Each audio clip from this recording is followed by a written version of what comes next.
जाजरकोटका Navraj week भाइ जो एथलेटिक्सको राष्ट्रिय खेलाडी बन्न चाहनुहुन्थ्यो, होनहार हुनुहुन्थ्यो, प्रतिभाशाली हुनुहुन्थ्यो, चन्द्र सूर्य अङ्कित महान झण्डा पनि आफ्नो ब्यागमा बोक्नु भएको थियो र उहाँ आफ्नै प्रेमिकालाई लिनको लागि उहाँ जानु हो जन्तीको स्टाइलमा र साथीभाइ उहाँ बेहुला अरू जन्ती भएर गएको स्थिति देखियो। गइसकेपछि त्यहाँ घेरा हालेर कुटपिट गरेर बर्बरतापूर्वक दमनका साथ कतिलाई भेरी नदीमा फ्याँकियो र कति मान्छेहरू भागाभागको क्रममा उनीहरूको जीवज्यान पनि बेपत्ता छ। त्यसकारणले गर्दाखेरि अब कतिपय मान्छेले मानवीय संवेदनाको हद पार गरेर हेर्नुहोस् ती बुढी आमा जसको आँखा अहिले पनि ओभाएको छैन, आफ्नो ममतामय आमाले आफ्नो काखको प्राणभन्दा प्यारो सन्तान गुमाएको छ, एउटा पिताले आफ्नो बुढेसकालको सहारा गुमाएको छ। नवराज विक लगायत यो देशका होनहार सपुतहरूले आफ्नो ज्यान गुमाउनु परेको छ। त्यो पनि एउटा निकृष्ट निर्दयी घटनामा आधारित भएर ठकुरीको छोरी छ, प्रेम गर्नु के त्यो अपराध हो?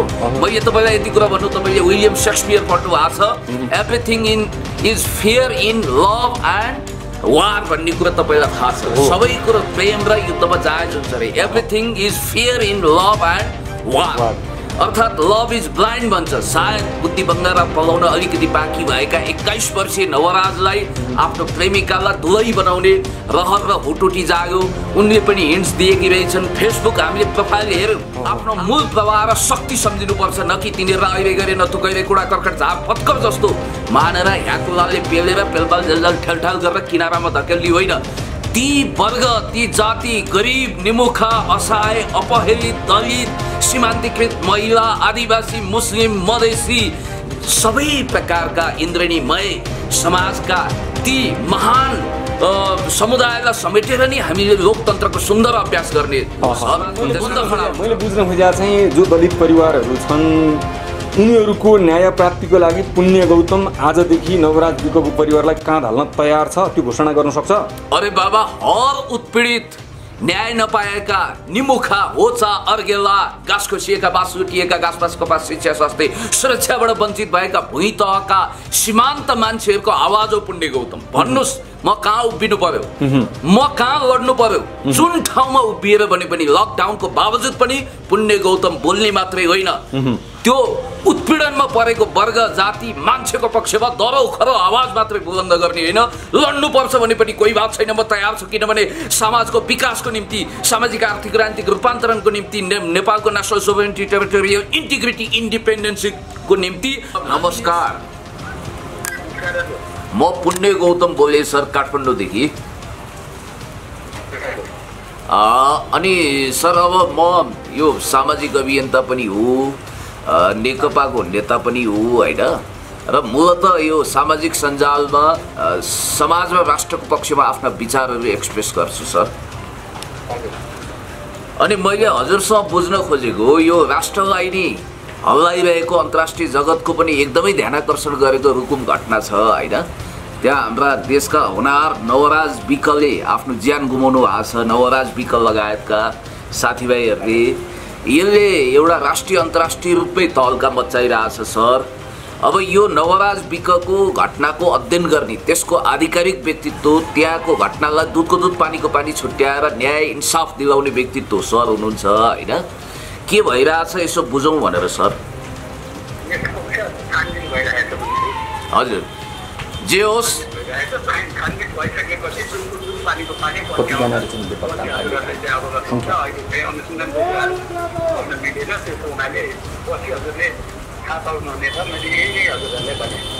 सिडिओ साहब, तपाईँलाई हामी एउटा जिज्ञासा के राख्छौँ भने नि, जसरी अहिले विभिन्न तथ्यहरू आइरहेछन्, विभिन्न कुराहरू आइरहेछन्, एक्चुअल त्यहाँ मृतकको सङ्ख्या चाहिँ कति भन्ने आयो?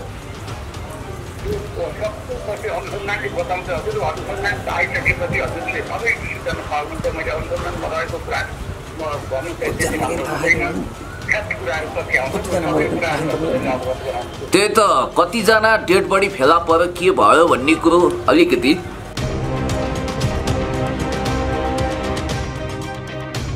पुण्यजी, स्वागत छ यहाँलाई।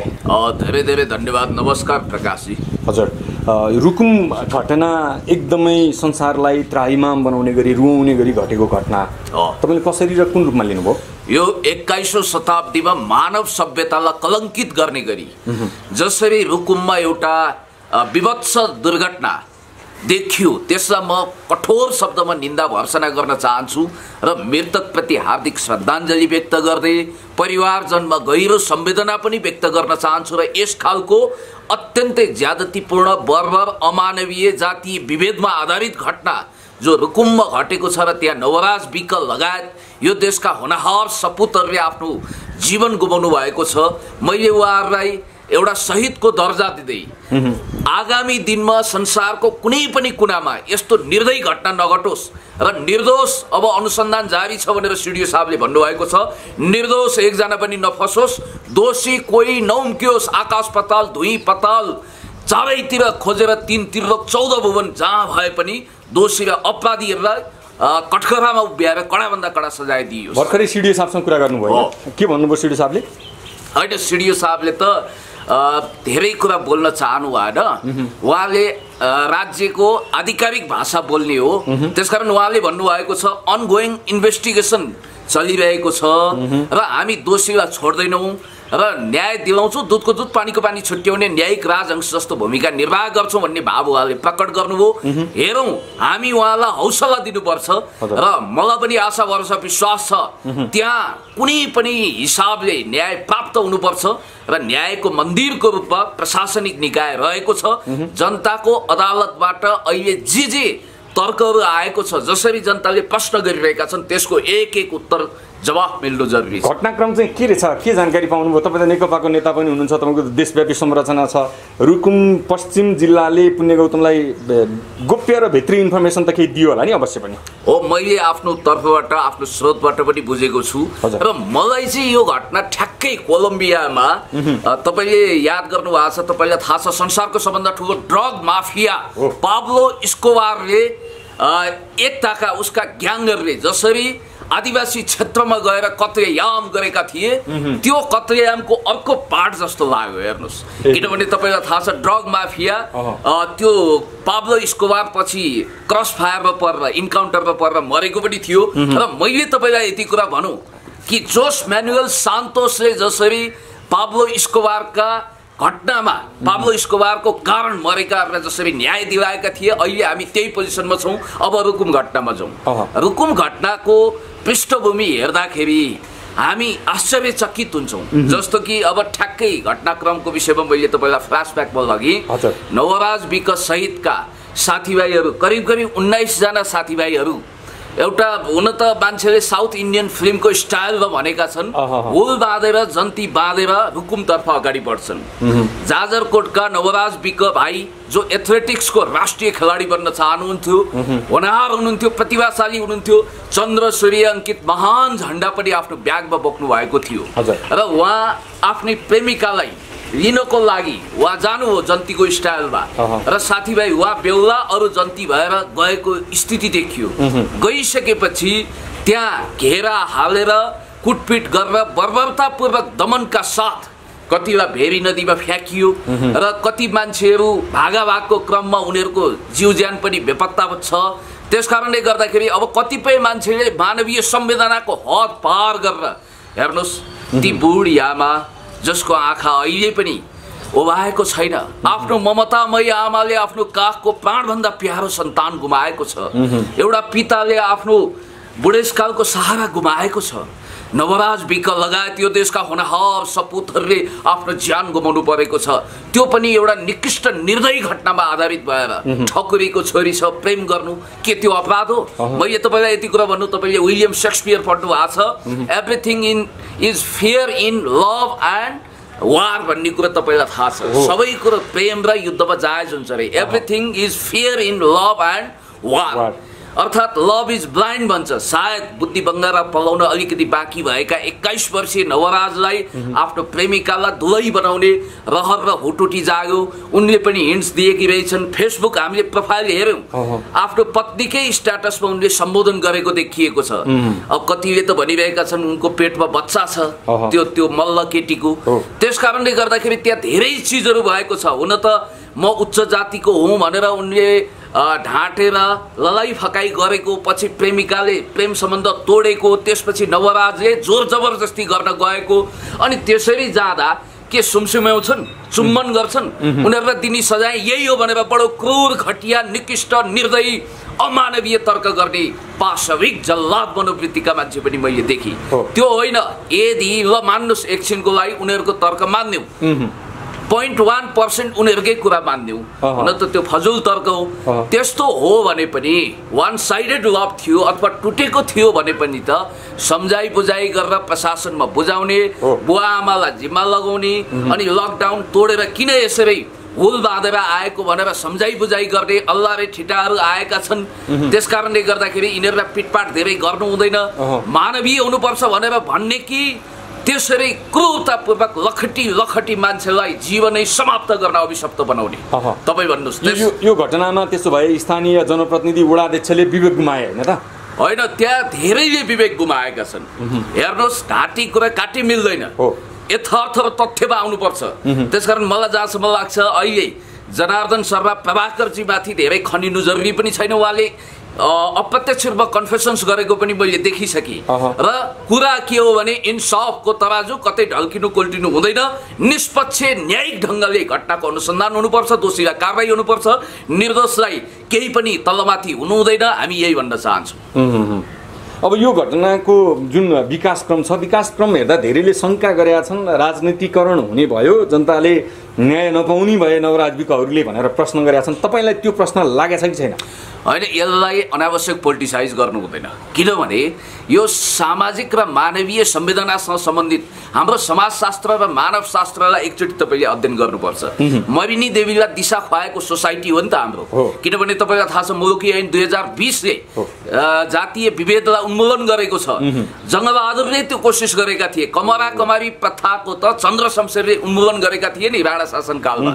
त्यसै गरी हाम्रो संसदले 2068 सालमा नेपाललाई जातीय छुवाछुत र विभेद मुक्त देशको रूपमा संसदबाट घोषणा गरेको छ। हाम्रो मुलुकी ऐन, नियम, कानुन सम्पूर्ण कुराले के बताउँछ भने यो जातीय विभेद, छुवाछुत, रेसियल डिस्क्रिमिनेसन एउटा महाअपराध हो, जघन्य अपराध हो, र त्यो अपराध गर्नेलाई कडाभन्दा कडा सजाय कानुनी हिसाबले पनि हुन्छ, सामाजिक हिसाबले पनि हुन्छ भनेर यसरी हामीले इन्टरप्रिटेसन गरेका छौँ। तर समाजको नियम अर्को हुँदो रहेछ, कानुन अर्को हुँदो रहेछ। आज पनि हेर्नुहोस्, दलितले कुवा छोयो भनेर कतिपय ठाउँमा पानी काटेर यातना दिएको छ। समथिङ के मिजारलाई केही वर्ष अगाडि प्रेम गरेकै अभियोगमा त्यसरी झुन्डिन अभिशप्त बनाइएको थियो।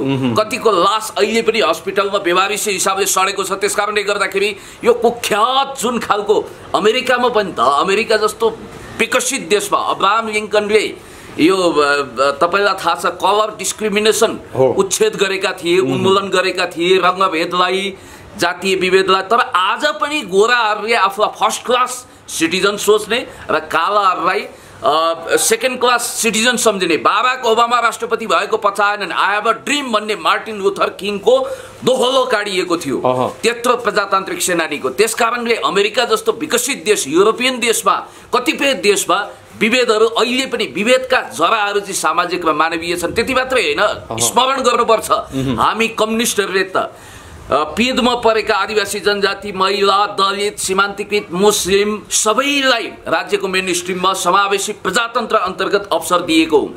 दलितहरूलाई सबभन्दा बढी अवसर यही गणतन्त्र र कम्युनिस्ट आन्दोलनले दिएको छ। त्यसकारणले गर्दाखेरि कम्युनिस्ट आन्दोलनको पनि उद्भव स्थल रुकुममा, जाजरकोटमा यो घटना घट्नु भनेको राष्ट्रिय अन्तर्राष्ट्रिय लज्जा हो।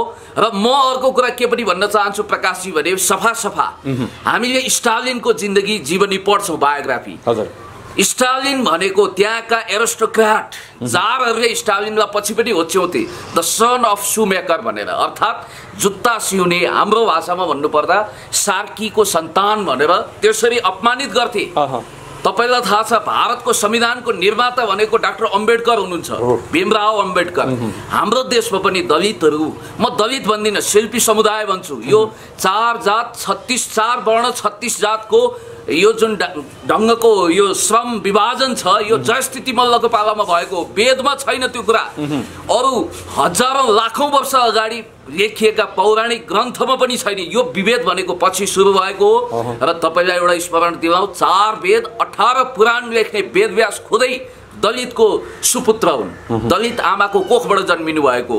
त्यसकारण शिल्पी समुदाय भनौँ नहेपौँ, मान्छे जन्मजात कोही ठुलो वा सानो हुँदैन, मानिस ठुलो दिलले हुन्छ जातले हुँदैन भनेर महाकवि लक्ष्मीप्रसाद देवकोटाले अहिले हो लेखेको। हामी कहाँ छौँ? हामी त 13औं सभ्यताको त्यो जङ्गली संस्कारबाट हुर्किएका त छैनौँ भन्ने अहिले शङ्का आएको छ।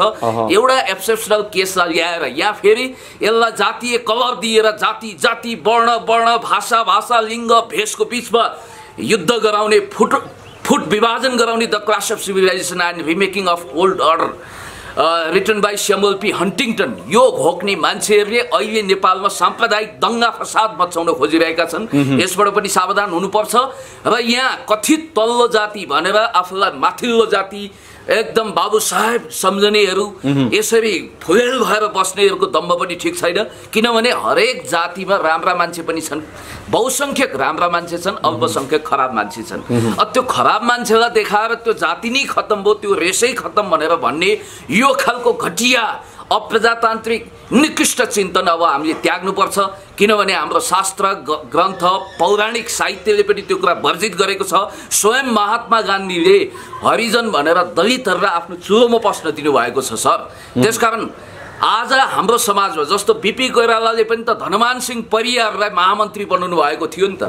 आज देशको सर्वोच्च पद राष्ट्रपति र प्रधानमन्त्री बाहेक दलितहरू सबै ठाउँमा पुगिसकेका छन्। मधेसी र महिलालाई त राष्ट्रपति पनि बनाइसकेको छ यो देशको कानुनले, संविधानले। त्यसकारणले गर्दाखेरि यो विभत्स घटना जो घटेको छ हिन्दी फिल्मको स्टाइलमा, जसरी मान्छेहरूलाई रक्त पछ्यौल बनाएर जिउभरि घाउ भएको छ, घाउ लागेको दागहरू हामीले देखेका छौँ। अब पुरा शरीर बाँधिएको छ, यस्तो बेलामा पनि गएर थपक्क हाम फाले। त्यसकारण भाग्दा भाग्दै यो हत्या भयो भनेर भन्नु हुँदैन। यदि कसैलाई त्यस्तो शङ्का लाग्छ भने जाँचबुझ रिपोर्ट आउँछ, दुधको दुध पानीको पानी छुट्टिनुपर्छ। सबै रिपोर्ट आइसकेपछि बोल्न अनुमति छ उहाँहरूलाई। तपाईँलाई चाहिँ के लाग्छ, यो हत्या नै हो भन्ने लाग्छ होइन? मलाई जहाँसम्म लाग्छ यहाँ दुईटा पाटा पहलु छ। सबै विषयमा हचुवामा कच्चा ज्ञानको पण्डित बनेर फरर धारा प्रभाव बोल्नु पनि हुँदैन। मलाई जहाँसम्म लाग्छ यो घटनाको पछाडि हाम्रो समाजमा रहेको जुन खालको मैले अघि पनि तपाईँलाई भने सामाजिक विभेद छ, त्यो विभेद मुख्य जिम्मेवार छ भनेर मलाई त्यो अनुभूति भइरहेको छ। र मलाई जहाँसम्म लाग्छ दुईवटा कुराहरू अहिले समानान्तर रूपमा सामाजिक सञ्जालै बाँडिएको छ, मैले देखिरहेको छु। एउटा तर्क अथवा कुतर्क भन्नुहोस् के छ भने अब बेहुली उठाउन जाने जबकि केटीले मानेकी छैनन्, अर्को निर्मला पन्त हुन उनी मान्दैनथिन्। त्यो प्रेम अथवा भावनात्मक सम्बन्ध टुटिसकेको थियो। त्यसकारण नवराज विकले जुन जन्तीको फौज लिएर आएका थिए हिन्दी साउथ फिल्मको स्टाइलमा, अब टिट फर ट्याट भयो। अनि त्यसपछि गाउँले सबै मिलेर लगाइसकेपछि कुद्दा कुद्दै भाग्दा भाग्दै त्यो नदीमा झ्याममा आमफाल रस सबैको प्राण गयो। 19 जना मध्ये 6 जना को लास, 4-5 जनाको लास फेला परिसकेको छ। त्यसकारण अरू पनि रुँदै कराउँदै त्यो घटनाको विषयमा बयान गरिरहेका छन्। अब घटनामा जानेहरू, घटनामा साक्षी हुने, सहभागी हुनेहरूले भनेको कुरा हामी विश्वास गर्दैनौँ। यहाँ त के भयो भने सुन्नीका आँखा फुटे, देख्नेका आँखा फुटे, सुन्नीका सही भने जस्तो भयो क्या। घटनाबाट बाल बाल बचेर जीवित भएर आउनेहरू हस्याङ फस्याङ कालो निलो भएर बडो आतंकित भएर यो घटनाको विषयमा साङ्गो पाङ्गो शिरदेखि पाउसम्म सबै कुरा बयान गरिरहेका छन्। त्यसलाई हामी प्रमाणको रूपमा नलिने, अनि त्यसपछि मनगणन्ते कहानी रचेर, मनोहर कहानी रचेर यो हुन सक्छ भनेर अन्दाजको खेती गर्ने यो खालको काम पनि भइरहेको छ। अब मैले घटना देखेको छैन, तर बाँचेर आएकाहरू, घटनास्थलमा भएकाहरू जे देखे उनले जे भने त्यही नै सत्य हो। तिनीहरू चस्पादित गवाह हुन्, इतिहासका साक्षी हुन्, सहभागी हुन्, भोक्ता हुन्। र खुकुरीको चोट अचानकले जान्दछ सर। त्यसो भए जनार्दन शर्माले सँगसँगै किन ढाक्नुभयो त? होइन, त्यो उहाँले जान्ने कुरा हो। उहाँको विषयमा म जिम्मेवारी लिन सक्दिनँ, किनभने उहाँ हाम्रो नेता त हुनुहुन्छ, तर उहाँका अभिव्यक्तिहरूको जिम्मेवारी उहाँले लिनुपर्छ। मलाई जहाँसम्म लाग्छ उहाँले पछिल्लो समय अलिकति आफूलाई कोर्स करेक्सनको दिशामा लानु भएको मैले देखेको छु। होइन, अब करेक्सन गराए पनि संसदमा पहिलो पटक घटनाको विषयमा म त्यहीँको जनप्रतिनिधि हुँ, मलाई यो जानकारी छ, यो सूचना छ भनेर उहाँले बोल्दै गर्दा त उहाँ चुक्नु हात देख्यो नि त। होइन, अब लिडरहरूले यस विषयमा विचार गर्नुपर्छ, किनभने तपाईँको मुखबाट निस्किएको गोली र बोली फिर्ता हुँदैन। त्यसकारण बोल्दाखेरि फुकी पाइला जसरी चाल्नुपर्छ नि, हरेक बाणी शब्दहरू भनेको ब्रह्म जस्तै शक्तिशाली हुन्छन्। बडो सोचेर विचार गरेर सबै परिस्थितिहरू बुझेर बोल्नुपर्छ। जिम्मेवार नेताले फ्याक्ट चेक गरेर सत्य तथ्य बोल्नुपर्छ। सस्तो लोकप्रियताको लागि हिँड्नु हुँदैन, किनभने म त हेर्नुहोस् अलोकप्रिय सत्यको प्रवक्ता बन तर लोकप्रिय झुटको पछाडि हापझाप गरेर नदौड भन्ने सुकरातको मान्यतालाई आत्मसात गर्छु। किनभने अलोकप्रिय सत्य क्षणिक रूपमा त्यो तपाईको एकदमै नीम जस्तो तितो तर औषधि तुल्य हुन्छ, अमर हुन्छ।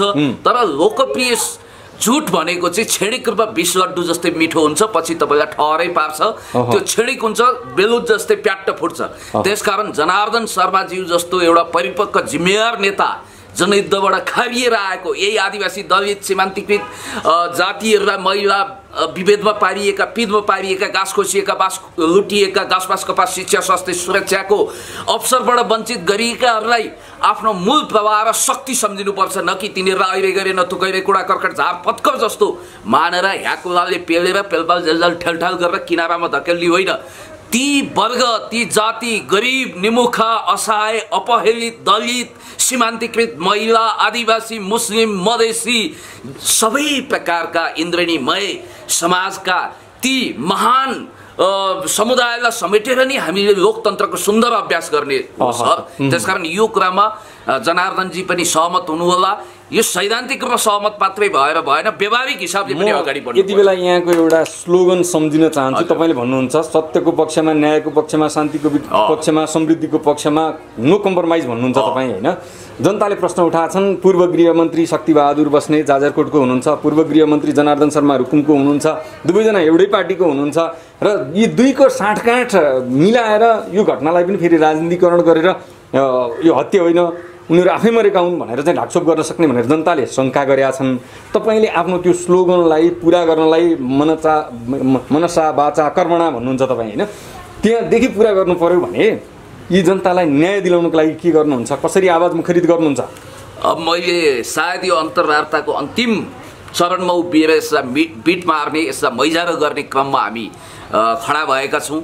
तपाईले मलाई आफ्नो चर्चित स्लोगन सम्झाइदिनु हो। सत्यको पक्षमा, न्यायको पक्षमा, इन्साफको पक्षमा, देशको पक्षमा, जनताको पक्षमा, विकासको पक्षमा, समृद्धिको पक्षमा, मानवताको पक्षमा, समाजको पक्षमा हामीले दोहोरो खरो आवाज उजागर गर्ने हो।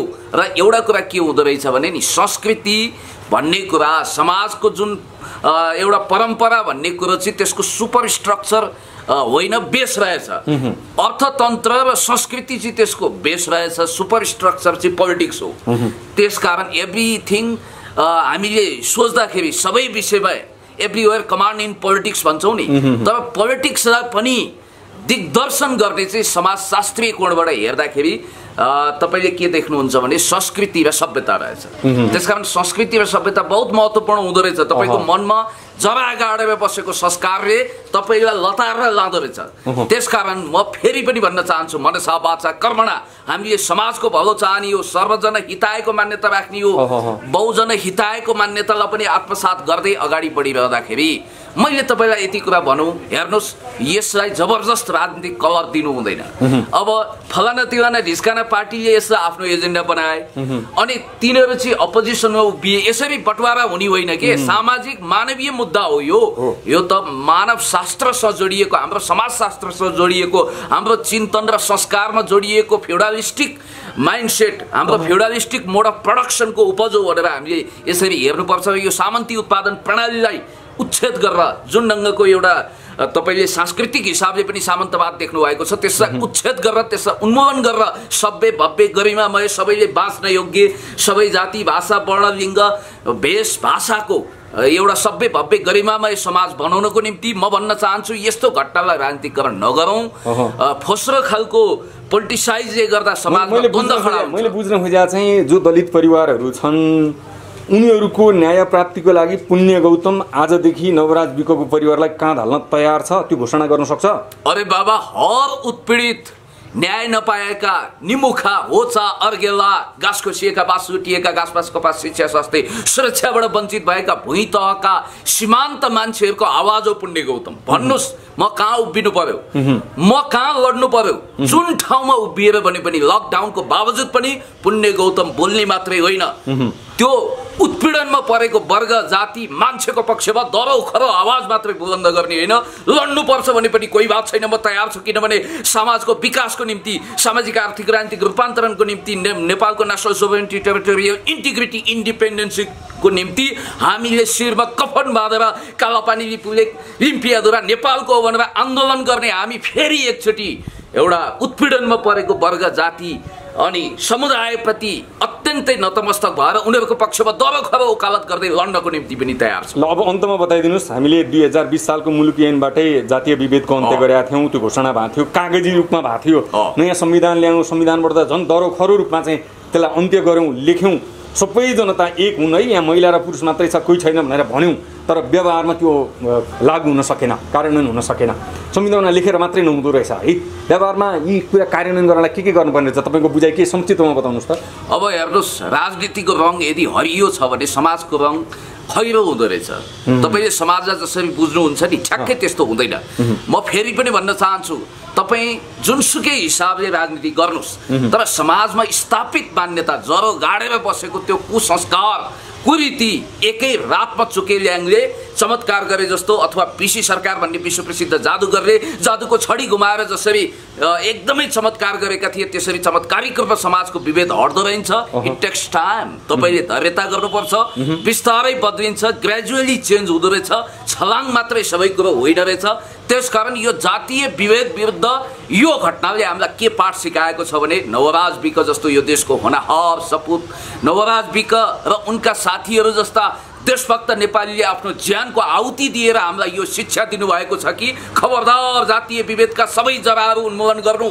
अब देशभक्त नेपालीहरू जाग्नु, सबै ठाउँमा जुन खालको विभेद भएको छ, डिस्क्रिमिनेसन भएको छ, त्यसको विरुद्ध अन्तिम रूपमा सामाजिक सङ्घर्ष गरेर त्यसलाई सम्पूर्ण रूपमा समाप्त गर्ने दायित्व र कार्यभार हाम्रो काँधमा आएको छ। हामी काँधमा काँध मिलाएर यो जुन खालको विभेद छ त्यसलाई उन्मूलन गर्नको निम्ति अगाडि बढिसक्यौँ। यो महत्त्वपूर्ण संवादका लागि हामी आभार व्यक्त गर्छौँ यहाँलाई। तपाईँले पनि धेरै धेरै धन्यवाद।